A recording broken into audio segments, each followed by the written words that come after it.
welcome to No Water River and the NCTE Spotlight series with Bennett Hopkins. I'm Renee, and as you can see, I'm here with Lee once again. Hi, Lee. Hi, Renee. This is our 17th episode. 17.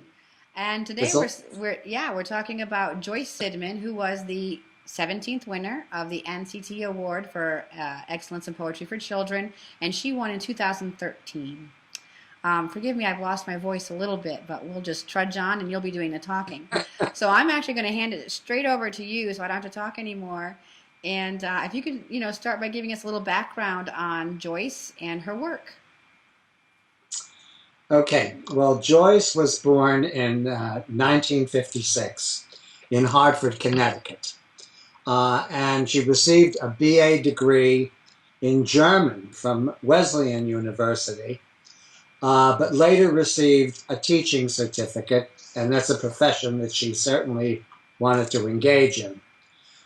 Joyce and I met at a Texas Library Association meeting back in the year 2000, actually. The same year her first book of poetry appeared, which was Just Us Two, Poems About Animal Dads. In a swift 15 years, Joyce has become one of the most celebrated poets of the 21st century. Her work has soared. Well, she's definitely one of my favorite contemporary poets. I love her nature poetry. I know she writes a lot of nature poetry. Has she always focused mostly on poetry, or has she written in other genres? Well, in other interviews, she claimed she had started writing poetry or was always interested in poetry as a child. But she had said, I have always been a poet. I think it's the way I look at the world. When I became a mother and plunged back into the world of children's literature, writing for children became my goal. She married and had two sons.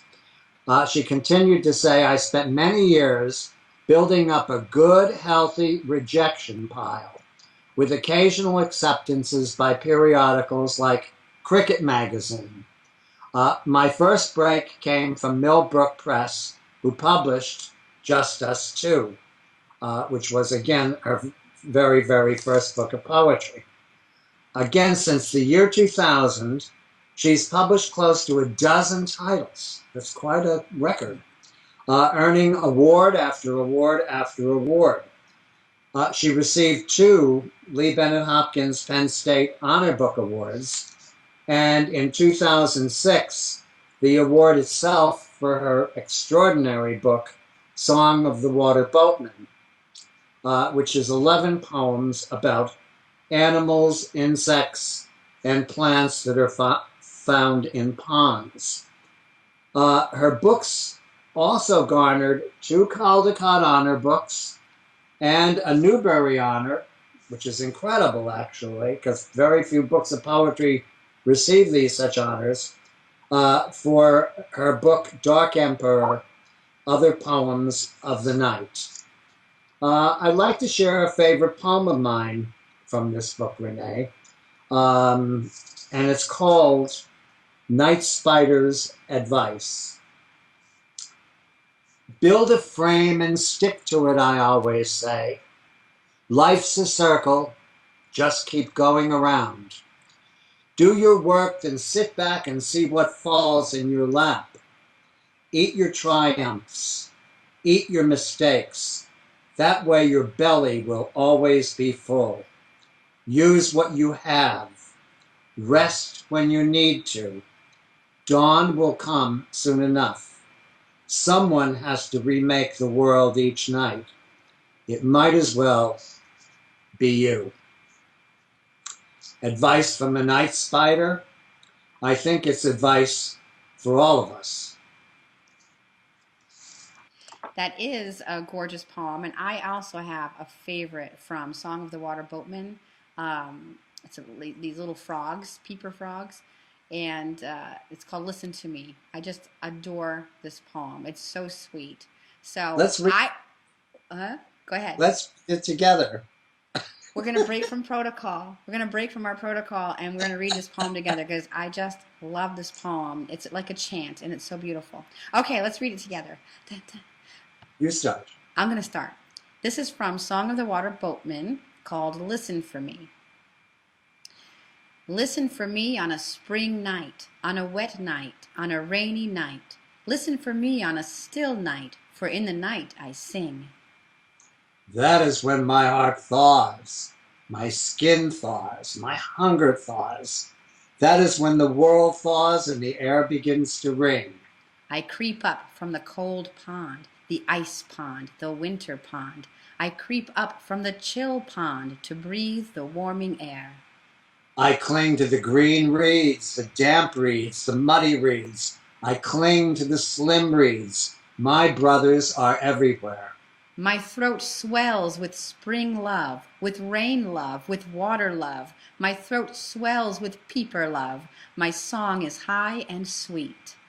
Listen for me on a spring night, on a wet night, on a rainy night. Listen for me tonight, tonight, and I'll sing you to sleep. Love it. So that's a little special touch for you, Joyce. Hope you enjoyed that. All right, let's get back to business now. Another book that I found really interesting that Joyce wrote that was kind of a departure from her nature books was What the Heart Knows, a book of chants. Could you tell us a little bit about this book and how that came about? Yes, it's What the Heart Knows, Chants, Charms, and Blessings. This was published in 2013. And about the book, because I find it fascinating poets talk about their work, she said about this book, I've always been fascinated with words of power, the ones that make you shiver when you hear them, the ones that feel so right, so weighty, that the air seems to tremble around them. Words that can change the way you feel, understand, words that give you courage.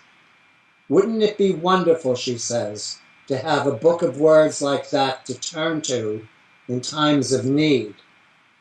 I think about this book, her power of words come through in a poem such as A List of Things That Will Set You Free.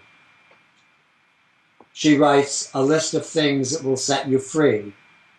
Feet, wheels, wind, sunshine, words, music, a voice, a touch, caring, not caring. Saying to yourself, I am too old to do this. I am too young to do this. I am too smart to do this. It's not my fault. It is my fault and I will fix it. I can do this.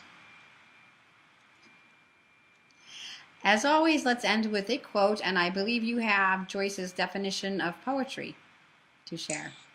Yes, we were just in touch, as a matter of fact, last week. And her definition of poetry is so beautiful. She said, poetry to me is a sculpture made of words, carefully constructed to affect the reader's mind, body, and heart. I love the look of poetry, the private interplay between page and soul. But I also love the sound of poetry and the way it mirrors the rhythms of our world. Heartbeat, thunder, raindrops, breath. A beautiful definition of poetry. And I think we can end this by saying that Joyce personifies what the heart knows. She personifies poetry and how lucky we are for what she has given us. Thank you, Lee, for taking us on this little tour through Joyce's work and life. And thank you for watching, and we'll see you at the next episode. Thanks, Lee. Thank you, Renee. Bye-bye. Bye.